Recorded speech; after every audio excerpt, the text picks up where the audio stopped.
Hello everyone, Radhe Krishna.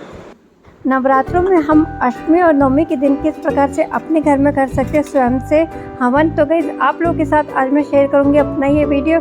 तो ये विधि मेरी बहुत ही सरल और आसान है। तो माता रानी की कृपा पाने के लिए हम अपने घर में इस प्रकार से कर सकते हैं हवन। तो चलिए करते हैं इस वीडियो को स्टार्ट।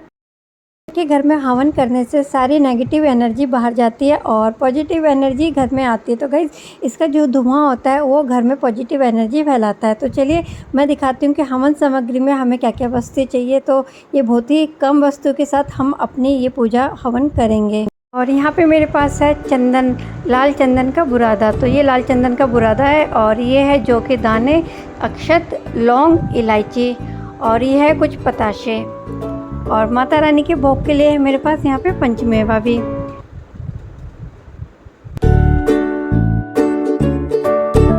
और हवन करने के लिए कपूर का होना भी बहुत ही आवश्यक है। तो गाइस कपूर को जलाने से सारे बैक्टीरिया नष्ट होते हैं, तो इसलिए हवन सामग्री में कपूर होना भी बहुत ही आवश्यक है। और साथ में मेरे पास है ये हवन सामग्री ये मेरे पास रेडीमेड है। तो मुझे जितनी आवश्यकता है उतनी मैं इसको ले रही हूँ और इसको मैंने एक कटोरी में अलग से निकाल लिया है। तो ये मेरी हवन सामग्री भी हो गई है मेरे पास।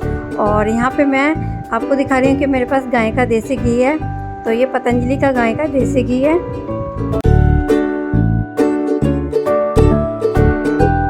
यहाँ पे मेरे पास है छोटा सा गंगा जल का कलश। तो यहाँ पे मेरे पास गंगा जल का कलश है। और ये देखिए मेरी माता रानी की जोत, अखंड जोत कितनी जगमगा रही है। तो कैसे ये मेरी माता रानी की अखंड जोत भी जल रही है यहाँ पे। और अब मैं दिखाती हूँ आपको कि मेरे पास और क्या सामग्री है। तो कैसे ये है उपले, और कुछ जगह इसको कंडे भी कहते हैं। तो ये गाय के गोबर के उपले हैं। तो ये बहुत टाइट है, तो एक हाथ से मुझसे टूट नहीं रहे। तो मैं आपको इसको पहले तोड़ लेती हूँ इस अपने अग्नि कुंड में। तो गाइस ये मेरा छोटा सा हवन कुंड है जिसमें मैं हवन करती हूँ अपने घर में। तो गाइस ये काफ़ी ज़्यादा मेहनत लग रही है मुझे इसको तोड़ने में। तो पहले मैं इसको तोड़ के इकट्ठा रख लिया है मैंने, देखिए। तो ये मैंने कुछ इस तरीके से रख लिया और इसमें डाल दिया मैंने देसी घी। और यहाँ पे घी मैंने पहले इसलिए डाला है कि हमारी ज्योति जल्दी से जग जाए। तो गाइस यहाँ पे अपनी ज्योति को जगाने के लिए मैंने कपूर और घी को पहले ही रख दिया है, ताकि जब हम इसको प्रज्वलित करें तो ये आसानी से हो जाए। तो साथ में मैं इसमें रख देती हूँ ऊपर भी कपूर। तो दिखाती हूँ मैं आपको कि मैं किस प्रकार से करती हूँ हवन। यहाँ पे मैंने गणेश जी की आरती कर ली है। तो गणेश जी की आरती करने के बाद हम करेंगे हवन।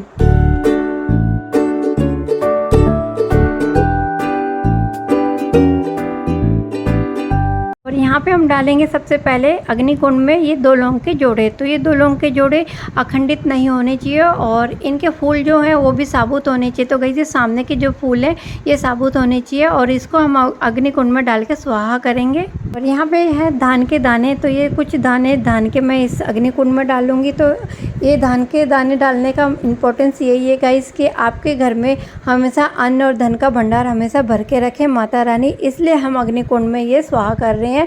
तो माता रानी की कृपा पाने के लिए इन सब वस्तुओं का प्रयोग किया जाता है, इसलिए मैं आप लोगों के साथ ये शेयर भी करती जा रही हूँ। और अब दिखा रही हूँ मैं यहाँ पे इलायची। तो इलायची इसलिए डाला जाता है कि ये माता रानी की भेंट है और माता रानी को पान का बीड़ा दिया जाता है। तो पान के बीड़े में इलायची का प्रयोग किया जाता है, इसलिए मैंने यहाँ पे इलायची भी डाली है। और साथ में अक्षत डाला। तो अक्षत इसलिए डाला ताकि माता रानी का, लक्ष्मी का हमारे ऊपर आशीर्वाद बना रहे। तो अक्षत माता रानी के आशीर्वाद का ही प्रतीक है। पे मैंने कपूर, गूगल और लोबान का भी प्रयोग किया है। और यहाँ पे अब साथ में हम लोग माता रानी का जो भोग का प्रसाद होता है बताशों का, उसका भी हम भोग लगाएंगे। तो अग्निकुंड में हम बताशों का भोग लगा के अपनी पूजा को संपन्न करेंगे।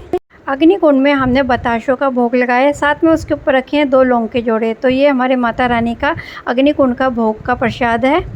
और साथ में अब मैं कर रही हूँ यहाँ पे 3 बारी मंत्रों से लाल चंदन के द्वारा स्वाहा। तो गाइस यहाँ पे मंत्रों द्वारा मैंने ये 3 बारी स्वाहा किया है। और मैं जितनी भी वस्तुएं हवन कुंड में डाल रही थी उस समय मैं अपने मन ही मन माता रानी का नाम ले रही थी और उनके मंत्रों का उच्चारण कर रही थी। तो गाइस माता रानी के मंत्रों का उच्चारण करते करते मैंने ये हवन कुंड में सारी सामग्री डाली है। आपके पास जो भी समय पर्याप्त हो उस समय आप ये हवन पूजा को कर सकते हैं। तो गाइज़ अगर आपके पास समय है तो आप 11, 21 या 51 माला का जाप कर सकते हैं। तो मैं माला के जाप के बारे में बता रही हूँ कि 108 दाने की एक माला होती है जिसमें हम 108 माला को जाप कर सकते हैं। तो गाइज़ ये जो दाने होते हैं 108 के होते हैं, तो उन मंत्रों को हम 108 बारी बोलते हैं और उसको जाप को पूरा करते हैं। तो गाइज़ कुछ इस प्रकार से हम लोग अपने हवन कुंड में ये सामग्रियाँ डालते रहते हैं। तो यहाँ पे मैंने 108 बारी यह हवन सामग्री डाली और अपनी पूजा को संपन्न किया। और यहाँ पे मैंने अपनी हवन पूजा विधि को संपन्न किया। तो गाइस मैं इसी तरीके से सरल और आसान तरीके से अपने घर में हवन पूजा विधि करती हूँ।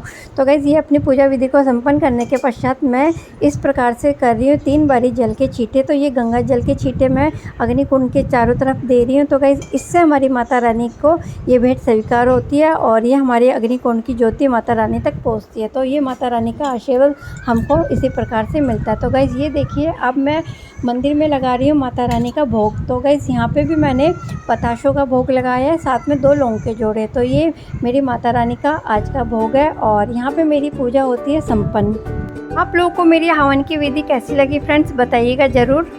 नवरात्रों की महानवमी और अष्टमी के दिन आप भी अपने घर में इसी प्रकार से हवन की पूजा विधि को कर सकते हैं।